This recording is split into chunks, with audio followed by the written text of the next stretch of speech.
Hello and good day. Welcome to the Super Good Camping Podcast.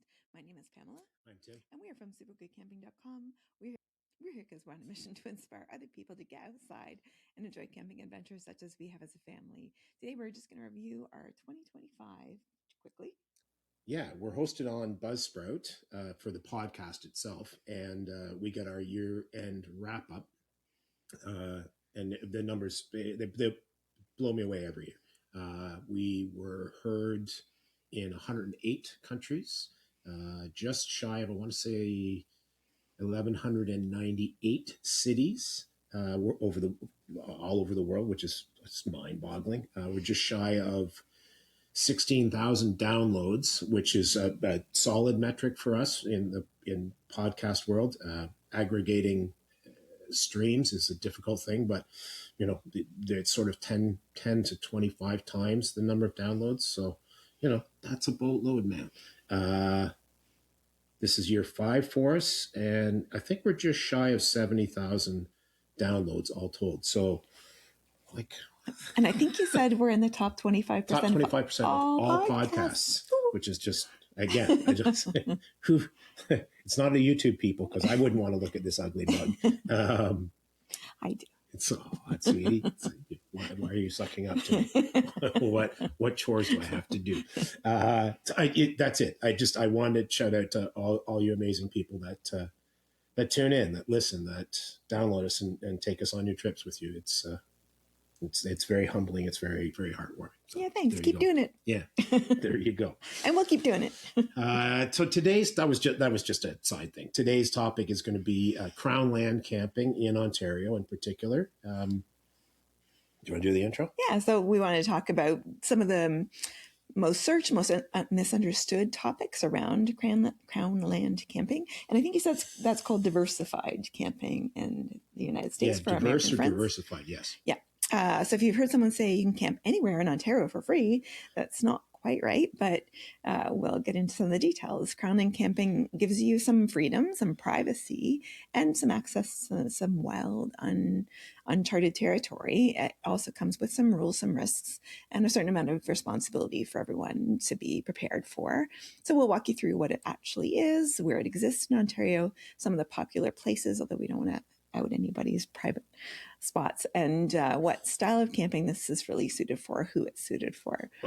As a side note, that is outing other people's places that they camp is, I follow a bazillion Facebook camping type groups, and people ask that question, and it's just like silence. Yeah, nobody's like, I'm not telling you where I go. I don't want you in my space where I'm going camping, man. I want it to be there when I have time to go. That's it. Yeah, so Crownland is owned by the provincial government, managed for public use, national resources, and conservation.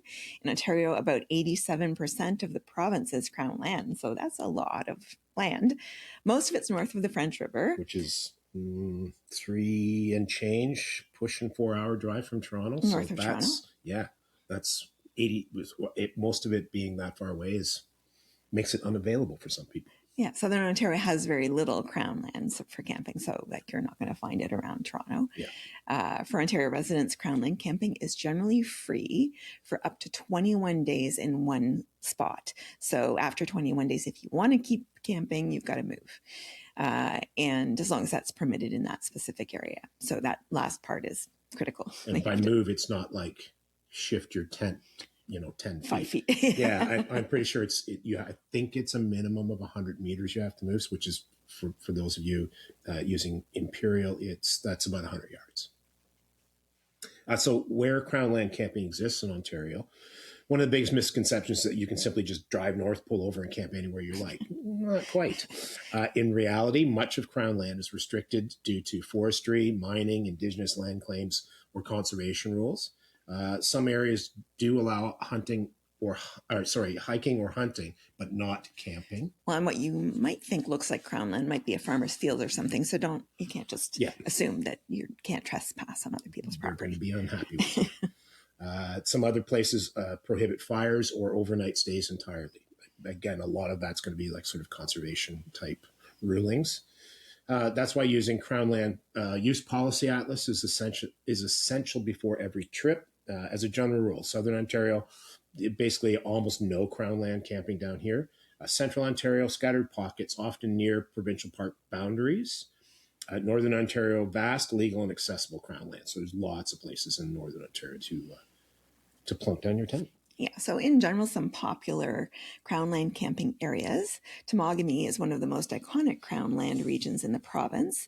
So massive lakes, paddling and portage routes, remote island and shoreline campsites, and Tim's been in Temagami as of this past summer. I have. Yeah. The area is ideal for experienced canoe trippers who want a true backcountry experience outside of the provincial park system. Yeah, although part of Temagami is also I think they call them, don't hold me to it, I think they call them non-operating provincial park as well. But it's an area, like it's a massive area. So some of it is provincial park and a whole bunch of it is Crownland. Next on that list is Algoma country, areas around Highway 129, Ranger Lake Road, up by Wawa and Sault Ste. Marie. Wawa.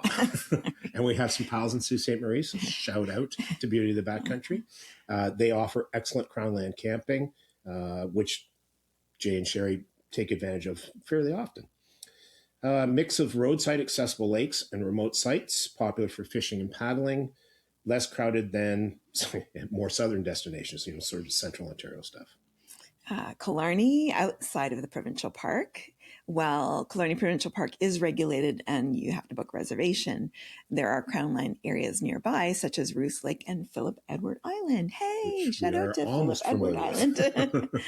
We were on, what was it? Do you remember what it was called? Where we landing, were? Something landing. It was the other end of Philip Edward Island that we were at. So granite shorelines, which were spectacular, clear lakes, and quiet alternatives when Killarney's full. Yes, which is very often. Yep. In and around Bancroft, places like Egan Lakes and on Crownland, just north of what we look at as cottage country, the Muskokas. Kawarthas, right? Yes. Yeah. So again, we here in Ontario, we like the granite outcroppings because we have a lot of them. Beautiful. Forested lakes.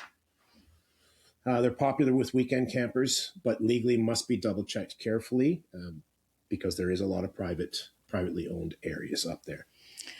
Northwestern Ontario around Dryden, Vermilion Bay, and Eagle Lake. There are island and water access Crownland sites that feel completely wild.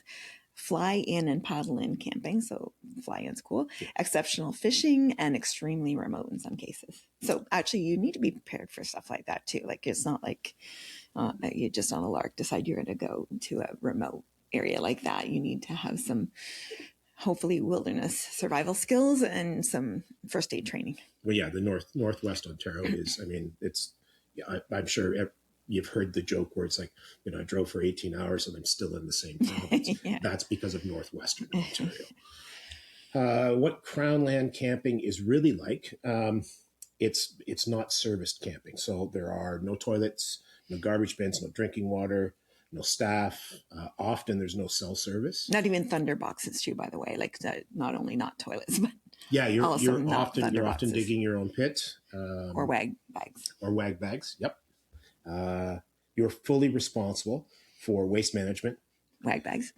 Wag bags and your garbage and stuff. Don't leave it lying around. We've driven past some Crownland areas that are popular, and I'm usually fairly unhappy by the time we pass them. It's just garbage and stuff everywhere, and people trashing the places and cutting down live trees, which is totally useless. Sorry, you're back. You're fully responsible for waste management, fire safety, food storage, navigation, and emergency planning because there's nobody around to help you out, man. That's where freedom meets the reality. That's the thing. We all like freedom, but it needs to be a certain amount of responsibility with the freedom. Yeah, absolutely. Rules and responsibilities. Key rules include a maximum of 21 days in one location. As Tim said, you can't just shift 5 feet over and then you're in a different location. Campfires must follow local fire regulations and bans too. So even if it is an area there fires are allowed, if there's a fire ban in the particular county that you're in, which you have to be aware of, then you can't have a fire. Fires should only be built where they are permitted. All garbage has to be packed out, and you have to move at least 100 meters when you're staying. So that's that 21-day rule, 100 meters. Yeah. Ethically and practically, leave no trace is not negotiable. Any poor behavior on Crown land directly leads to restrictions and closures for other people. So you're messing it up for everybody else if you're not being responsible. Yeah, and there are some pretty hefty fines and stuff, which because it's becoming more and more popular, as there are fewer in-park backcountry availabilities anymore. People are turning towards Crown camping, and the rangers are out enforcing stuff. Like conservation officers, if you're not moving after 21 days, like if you plunk you use a logging road and drive in, which you can do. Again, there are different rules for different places. If you use that as your access and you take your trailer in and then you pull it off into the bush where it says you're all good, but then you plunk it there for the summer, not going to play out. They're going to, if somebody complains, they will fine you. Just saying. Well, and I've been on logging roads before. It's not fun driving on logging roads. I don't recommend. Also, just wanted as an aside, Crownland Camping wise, our friend Martin Pine teaches people how to build a winter shelter like igloos. And he has said, like, you could build your igloo on Crownland. You go there and you sleep in your igloo, and then you can go throughout the winter as long as you don't get a melt. Then your shelter's still there. So it's kind of cool. Yeah. I'm not sure how that plays with you have to move your igloo after 21 days. I don't think so. As long as you don't stay in it for the whole. Hey, Martin, got a question for you. So Crownland camping is best for experienced campers, canoe trippers and paddlers, anglers and hunters, people comfortable with self-reliance and problem solving. Campers seeking solitude over convenience, because it is, man. It's you're digging a hole to go to the bathroom and stuff. It is not ideal for first-time campers, families with young children, unless you rank yourself in the very experienced camper area, canoe trippers, that sort of deal. Then I'm sure that you're probably fine with young children, but you'll probably have exposed them to some outdoor sort of stuff so that they're used to it. Just saying. Anyone relying on facilities or cell service, and people uncomfortable navigating or handling emergencies. And there's another thing. I mean, even as simple, knowing how to use a compass as opposed to your GPS on your phone, because it's not always right. Just saying, and how to use a map. So Crownland Camping offers something increasingly rare, true freedom when you're out in nature, but that freedom only works when campers respect the land, respect the rules, and assume the responsibility that comes with it. And that's it for us for today. And we will talk to you again soon. Please do reach out to us at any time. We are at hi@supergoodcamping.com. That's hi@supergoodcamping.com. Like, subscribe, share, follow, do all of the things. Buy merch. Buy merch. And we'll talk to you again soon.